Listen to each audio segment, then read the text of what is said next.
For 28 years, I was the shadow standing behind my sister's spotlight. I paid the bills, fixed the disasters, and swallowed the disrespect. But when my parents finally looked me in the eye and told me I would always be last, they didn't realize I held the keys to everything. In my family, the hierarchy was established early and enforced ruthlessly. At the top was Sabrina. My older sister by 4 years, Sabrina was the undisputed golden child. She was loud, charismatic, constantly teetering on the edge of some dramatic life crisis, and utterly demanding of everyone's attention. Then came my parents, Arthur and Linda, who lived to serve as Sabrina's emotional and financial safety net. And finally, at the very bottom, carrying the weight of the entire structure so it wouldn't collapse, was me, Chloe. I was the easy child, the one who didn't throw tantrums, who got straight A's without being asked, and who paid for her own college degree by working 40-hour weeks at a dreary logistics firm while taking night classes. Because I didn't demand attention, my parents simply assumed I didn't need it. And because I was financially responsible, they assumed my resources were public property. The dynamic only worsened when Sabrina married Greg. Greg was a man whose ambition was entirely disproportionate to his work ethic. He was always one angel investor away from $1 million app, or one lucky break away from flipping a dilapidated commercial property. Together, Sabrina and Greg produced 2 children, Mason and Lily, effectively cementing Sabrina's status as a martyr in my parents' eyes. She was a mother. She was stressed. She needed help. And help, in the Evans family, always translated to my bank account.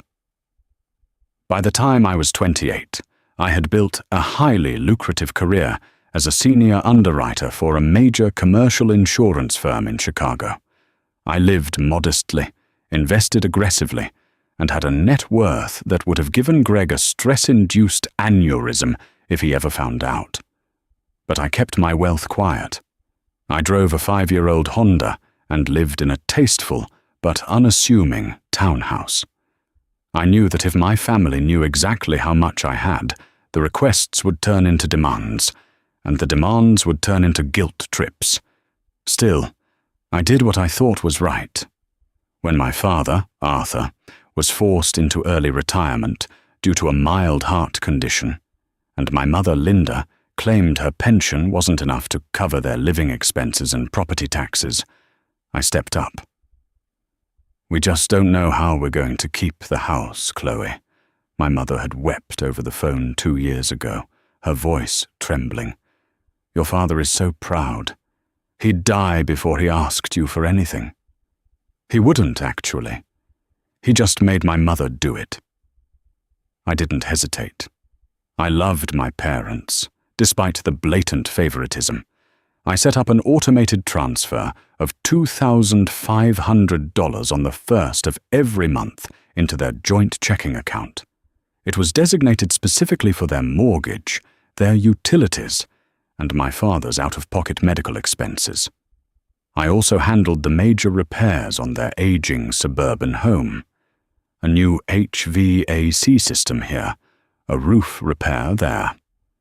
In return, I received brief, tight-lipped thank you texts, usually followed by a long paragraph about how stressed Sabrina was because Greg's latest cryptocurrency venture had stalled due to market manipulation. I accepted my role. I was the sturdy, unglamorous foundation, until the Thanksgiving of last year.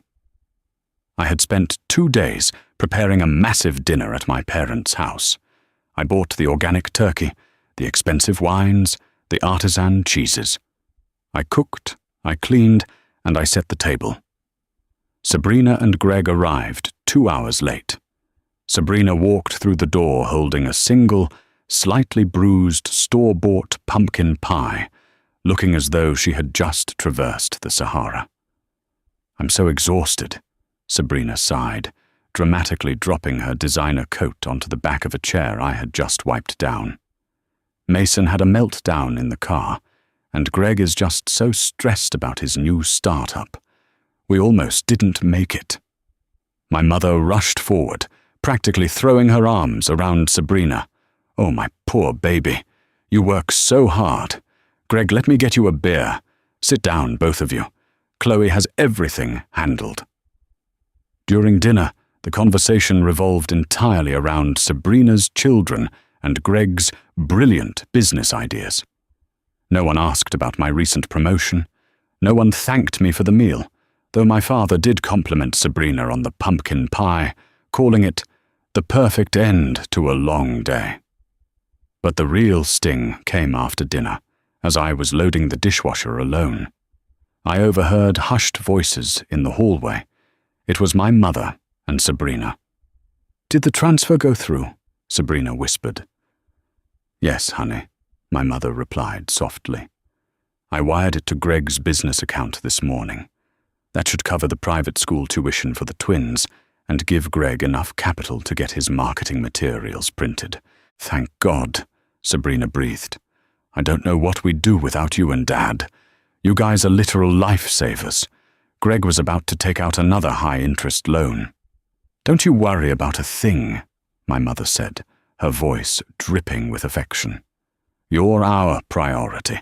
We'll always make sure you and the kids are taken care of." I froze, my hands submerged in soapy water. The transfer. I dried my hands and walked out of the kitchen. I didn't confront them then.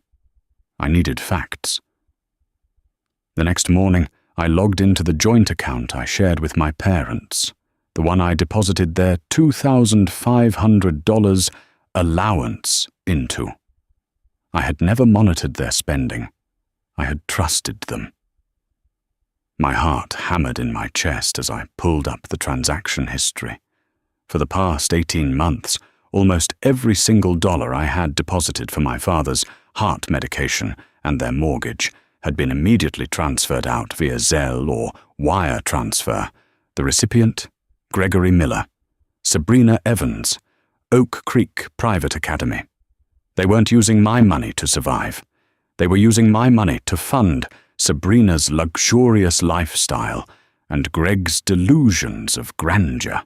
While I was clipping coupons and driving an old car to build my savings, my parents were funneling my hard-earned cash directly to the sister who openly mocked my boring corporate job. Worse, I checked the public property records for my parents' house. They had taken out a massive second mortgage 6 months ago. The very house I thought I was helping them pay off was bleeding equity to keep Sabrina in designer clothes. A cold, hard knot formed in my stomach. It wasn't just favoritism anymore. It was theft by deception. I didn't act immediately. If working in commercial insurance had taught me anything, it was the importance of having all your paperwork in order before denying a claim. Over the next 3 weeks, I quietly gathered my documentation. I printed out the bank statements, highlighting the transfers. I pulled the public records of their second mortgage. I even found social media posts from Sabrina, pictures of her and Greg on a much-needed vacation in Cabo, time-stamped perfectly with a $4,000 withdrawal from my parents' account. A withdrawal that occurred exactly 2 days after I had given my parents an emergency $5,000 to cover a supposed plumbing disaster in their basement. Once the file was perfectly organized, I called my parents. "I need to come over tomorrow," I said, keeping my voice entirely neutral. "We need to have a family meeting. Please make sure Sabrina and Greg are there." "A family meeting?" my mother asked, sounding irritated. "Chloe, Sabrina is very busy tomorrow. She has a spa appointment, and Greg is meeting with an investor. Can't this wait?" "It's about the financial support I've been providing," I said simply. There was a sudden, sharp silence on the other end of the line. "I'll tell them to be here at noon," she said stiffly. When I arrived the next day, The atmosphere was thick with tension. My parents were sitting on the sofa, looking defensive. Sabrina was slouched in an armchair, scrolling on her phone with a performative sigh to show how inconvenienced she was. Greg was standing by the fireplace, trying to look imposing and failing miserably. I didn't sit down. I placed the thick manila folder on the coffee table. "I'm going to keep this brief," I said, looking directly at my father. "For the past 2 years, I have given you roughly $85,000. Money I was told was keeping a roof over your heads and paying for Dad's medical bills." My father cleared his throat, avoiding my gaze. "Chloe, things have been tight." "I know," I interrupted. "Things have been very tight for Sabrina and Greg." I tapped the folder. "I have the bank records. 18 months of my deposits being transferred directly into Greg's failing businesses and Sabrina's vacation fund. I also know about the second mortgage you took out on this house." Sabrina scoffed, dropping her phone into her lap. "Oh, calm down, Chloe. It's not a big deal. Mum and Dad are just helping us out. Greg is on the verge of a massive breakthrough with his tech company. We're going to pay them back tenfold." "You've been on the verge of a breakthrough for 6 years, Greg," I said coldly. "And you aren't paying my parents back. You're paying me back, because that was my money. Money you acquired under false pretenses." "Now, wait just a minute," my mother snapped, suddenly standing up. Her face was flushed with anger. "Don't you speak to your sister that way. We are a family. Families help each other." "No, Mom," I corrected her. "I helped you. You lied to me. You told me Dad couldn't afford his heart medication, so I would write a check, and then you gave that check to Sabrina so she could fly to Mexico." "It's our money once you give it to us," my mother yelled, stepping forward. "We can do whatever we want with it. Sabrina has 2 children, Chloe. She has a family to support. You are single. You have no children, no husband, and a high-paying job. You have more money than you know what to do with. It is completely selfish of you to hoard it while your sister struggles." I stared at the woman who had raised me. I looked for a hint of remorse, a shred of guilt for lying to my face for years. There was nothing but indignant entitlement. "So, my hard work is just a resource pool for Sabrina's bad life choices?" I asked quietly. Sabrina stood up, crossing her arms. "It's not bad choices, Chloe. It's called taking risks. Something you know nothing about, sitting in your boring little cubicle. Mom and Dad believe in us. I'm sorry you're so bitter and lonely that you can't be happy for your own sister." "I am cutting off the deposits," I announced, ignoring Sabrina and looking back at my parents. "As of today, the joint account is closed. I am no longer paying for your property taxes, your utilities, or your emergencies. You have a second mortgage to pay off, and you can figure out how to do it yourselves." Panic finally flashed in my father's eyes. "Chloe, please, be reasonable. If you cut us off, we'll lose the house. We can't afford the second mortgage payments and the primary without your help." "Then you should ask the genius tech entrepreneur to cover it," I said, nodding toward Greg, who suddenly looked very interested in his shoes. "You can't do this," my mother shrieked, tears of pure fury springing to her eyes. "You are our daughter. You owe us." "I owe you nothing," I said, my voice dangerously calm. "I have paid my debt 10 times over. I was happy to take care of you, Mum, but I am not going to be the silent bankroll for Sabrina." That was when my mother lost whatever filter she had left. She stepped right up to me, her eyes narrowed, her voice a venomous hiss. "Listen to me carefully, Chloe. Sabrina has children. She has a legacy. She needs us. Your sister's family comes first. You are single. You are self-sufficient. In this family, you are always last. That is just how it is, and you need to accept your place." The room went dead silent. Even Sabrina looked momentarily shocked by the sheer brutality of our mother's words. My father looked away, silently agreeing. For a second, the 28 years of neglect, the missed birthdays, the cancelled dinners, the sheer weight of being unloved crashed down on me. I felt a stinging behind my eyes. But then, an absolute, freezing calm washed over my brain. The last emotional tether I had to these people snapped, clean and final. I looked at my mother.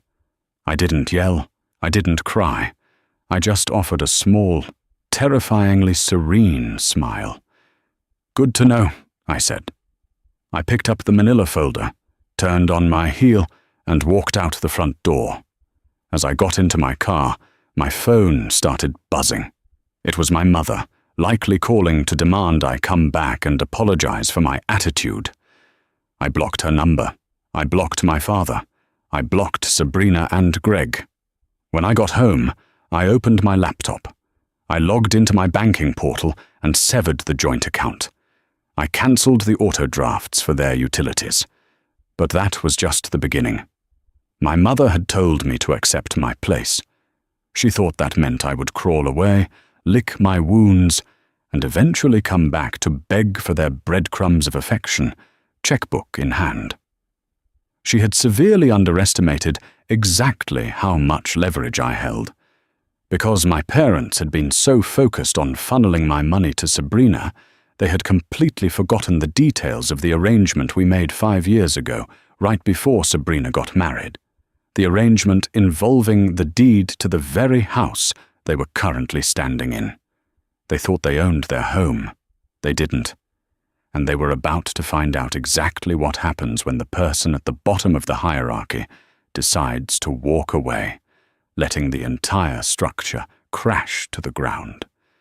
Jessica pulled her car into the driveway, the echo of her mother's vicious words still ringing in her ears. "You are always last. That is just how it is." For 28 years, she had accepted that role, internalizing the belief that her worth was tied entirely to her utility. But as she walked into her quiet, secure townhouse, the lingering fog of familial obligation completely evaporated. She was no longer the silent bankroll. She immediately went to her home office and unlocked the heavy fireproof safe tucked beneath her desk. She pulled out a thick file labeled Ironclad Holdings LLC. What Tyden and Linda didn't understand, or had conveniently chosen to forget in their desperate bid to fund Sabrina's lifestyle, was the exact nature of the financial rescue Jessica had orchestrated 5 years prior. When Tyden had first faced foreclosure, due to a series of disastrous investments he'd kept hidden from the family, Jessica hadn't just paid off their arrears. She had purchased the property outright from the bank to save them from total ruin. She formed an LLC, bought the house, and allowed her parents to live there rent-free. The deed belonged to Ironclad Holdings. Jessica was the sole proprietor. So, how on earth had Tyden and Linda managed to secure a massive second mortgage on a property they didn't legally own? The next morning, Jessica sat in the sleek, glass-walled office of Bradley Reynolds, a ruthless and highly effective real estate attorney she frequently collaborated with at her commercial insurance firm. Bradley reviewed the documents Jessica had pulled from the county clerk's public database, his brow furrowing deeper with every page he turned.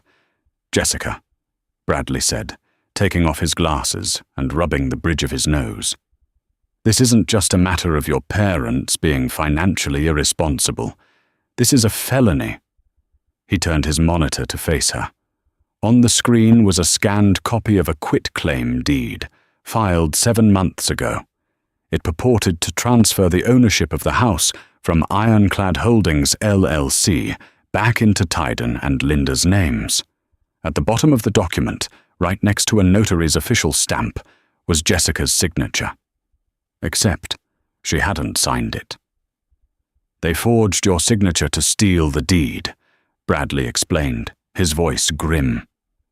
Once they illegally transferred the title back to themselves, they used the fraudulent deed to take out a $150,000 equity loan from Vanguard National Bank. The notary who stamped this is a man named Peterson. Does that name ring a bell? Jessica felt the blood drain from her face. Peterson. That's Greg's fraternity brother. He handles the administrative side of Greg's tech startup. The entire sickening puzzle snapped together. Greg's failing businesses had drained Sabrina's accounts. Desperate to keep up their country club appearances and lavish vacations, they had convinced Tyden and Linda to tap into the house's equity. When Tyden realized he didn't legally own the house anymore, they conspired with Greg's corrupt friend to forge the documents, steal the property from Jessica's LLC, and cash out the equity. They stole $150,000 from Vanguard National Bank, using your stolen asset as collateral, Bradley summarized, leaning back in his chair.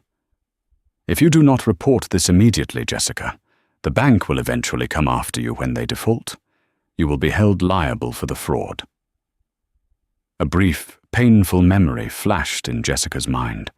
Her father teaching her how to ride a bike, her mother baking cookies on her 10th birthday. But those memories were instantly eclipsed by the reality of yesterday, her mother screaming that she owed them her life savings, while her sister smirked from the armchair. They had sacrificed her on the altar of Sabrina's ego. They had committed identity theft and mortgage fraud, risking Jessica's career, freedom, and financial future, just so Sabrina could go to Cabo and Greg could pretend to be a CIO. "Report it," Jessica said, her voice devoid of any hesitation. "Call the authorities. Call Vanguard's fraud department. Burn it down, Bradley." The collapse of the Evans family illusion didn't happen in slow motion. It was swift, clinical, and devastatingly absolute. Vanguard National Bank's fraud division did not operate on sentiment, pity, or familial obligation. To them, a massive financial loss secured by a forged quitclaim deed was an aggressive attack on their bottom line, and they responded with proportionate ferocity. Within 72 hours of Bradley submitting the meticulous dossier of evidence, the financial guillotine dropped. Vanguard initiated an immediate, catastrophic freeze on every single bank account associated with Tyden and Linda. The impact was instantaneous. Linda's credit cards were declined at her upscale grocery store.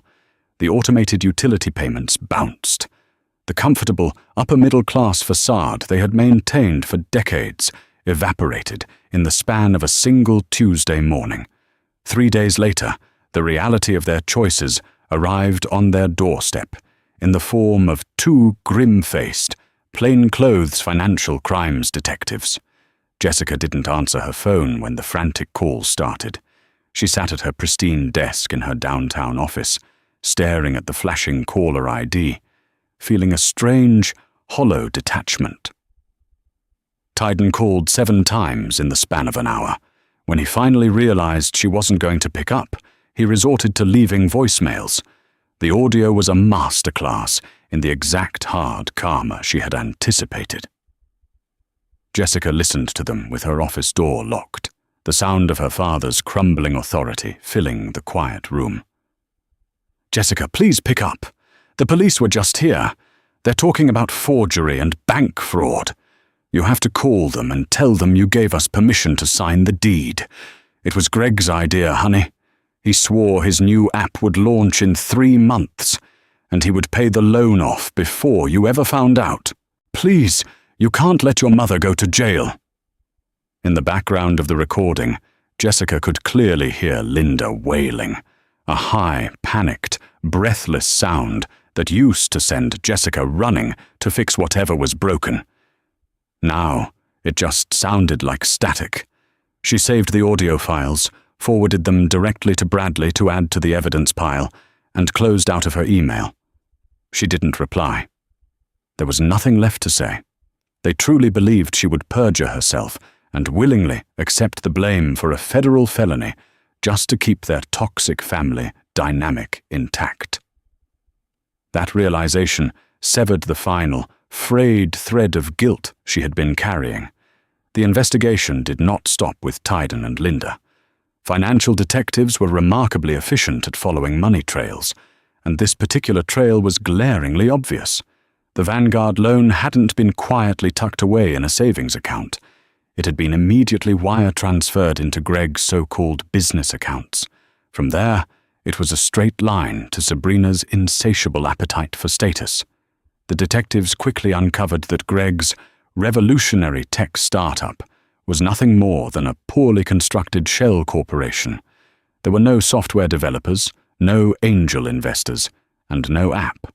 The stolen equity had gone directly toward a brand new luxury SUV, exorbitant private school tuitions, and paying off a mountain of high-interest credit card debt accumulated from their lavish, curated vacations.